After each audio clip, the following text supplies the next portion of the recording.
Following multiple requests, the Department of Health and Human Services has finally given members of Congress a report that it's been asking for regarding the treatment of the children who have been detained as a result of either coming to the United States without any adults with them, or as a result of being taken away from their parents in Trump's zero tolerance policy.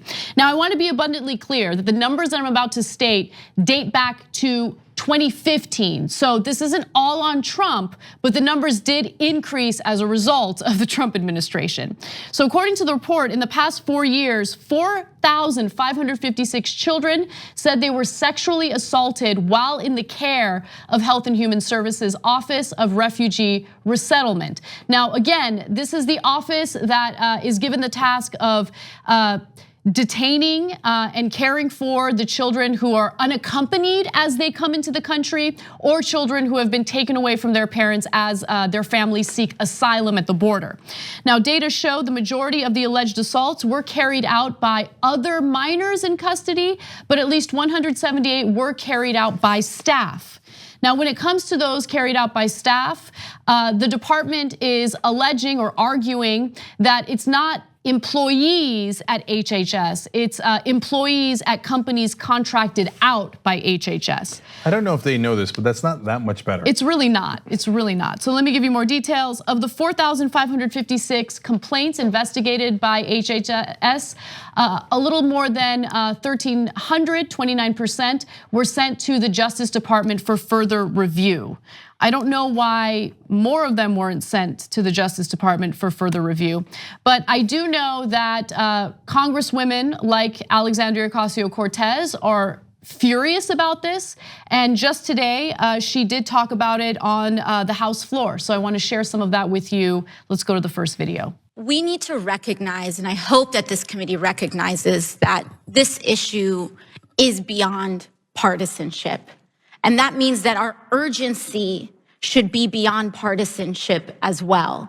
This issue, we had reporting as of almost a year ago, last June, CNN, at one facility, children recounted being held down for forcible injections, which medical records show are powerful antipsychotics and sedatives. There is reported evidence that children are being drugged in these facilities starting a year ago. We submitted a request in the last Congress, and it was not just the Democratic ranking member that was disrespected. It was the Republican chair of this committee requesting these files that was disrespected with DHS and HHS.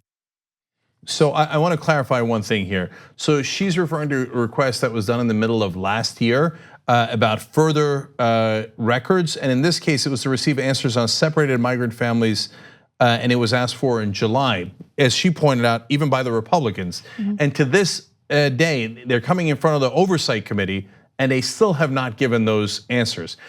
It's an excellent reason why might be because, remember, they lost a lot of the kids. The kids they have, but the parents, they don't know where the parents went because they deported the parents and they forgot to keep track of whose kids was with whose parents. Right, there was no record keeping. So they would deport the parents while the children were still in US custody. And now it's nearly impossible for them to reunite the children with their family members.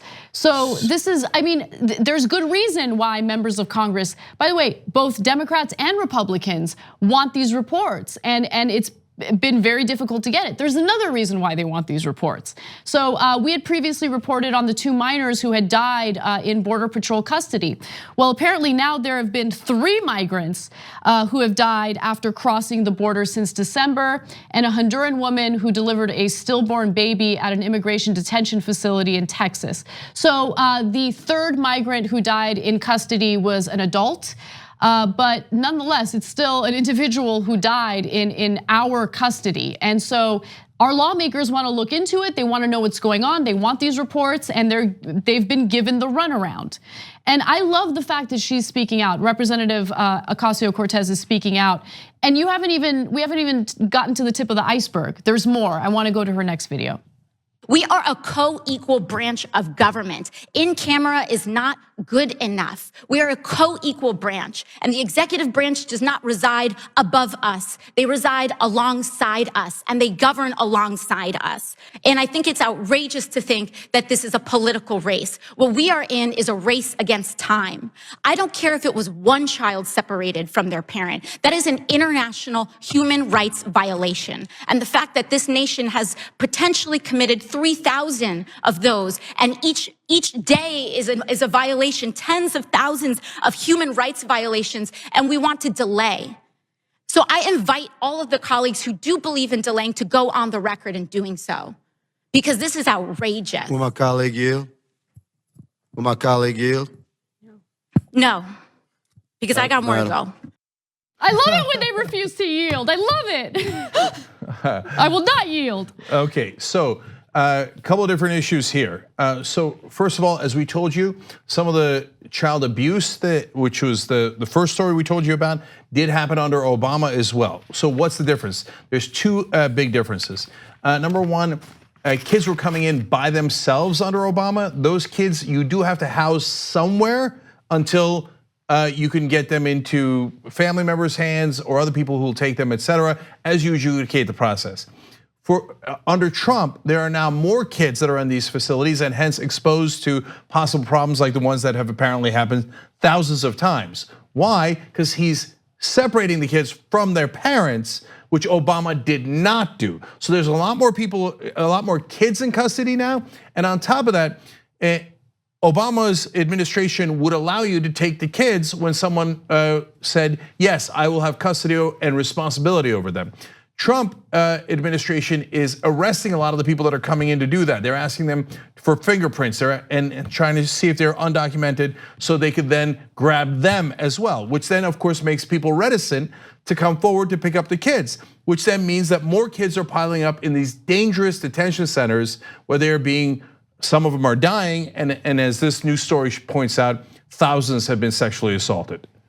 Yes, exactly. And this is the country that we've turned into. I mean, we've just completely glossed over the fact that the Bush administration committed war crimes, human rights abuses with their so-called enhanced interrogation. So why are we surprised that this is happening again? And the executive branch seems to be getting away with it. And I'm gonna show you one final video from AOC, because she does talk about how we're supposed to be a country of laws, but we're really a country of human rights abuses. And we should also, when we talk about being a nation of laws, it is not simply because one person violates a law that gives us the right to violate their human rights. That is an outrageous basis for our nation's actions. No person, no state, no government, no individual reserves the right to violate another person's, another being's human right. We are creating generational trauma for which we will have to answer for decades from now. By the way, one more piece of information that we found out very, very late in the process, because the executive branch is withholding that information. Turns out they were separating families at the border a year before they said they were. And an internal government watchdog has now found that out.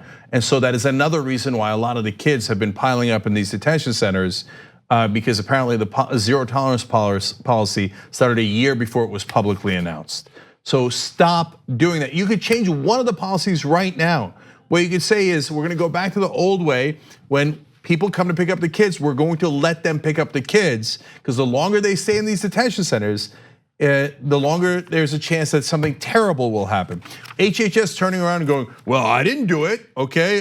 My employees didn't do it. I contracted it out to the guys who sexually assaulted the kids. Is not a good answer. The good answer is, let's get them out of those facilities so that we can stop the sexual assault, and unfortunately, in a couple of instances, the kids even dying. 2 easy ways to follow the Young Turks. One is hit the subscribe button down below, then you're a TYT subscriber. And second is ring the bell. And when you do that on YouTube, you're notified of our videos.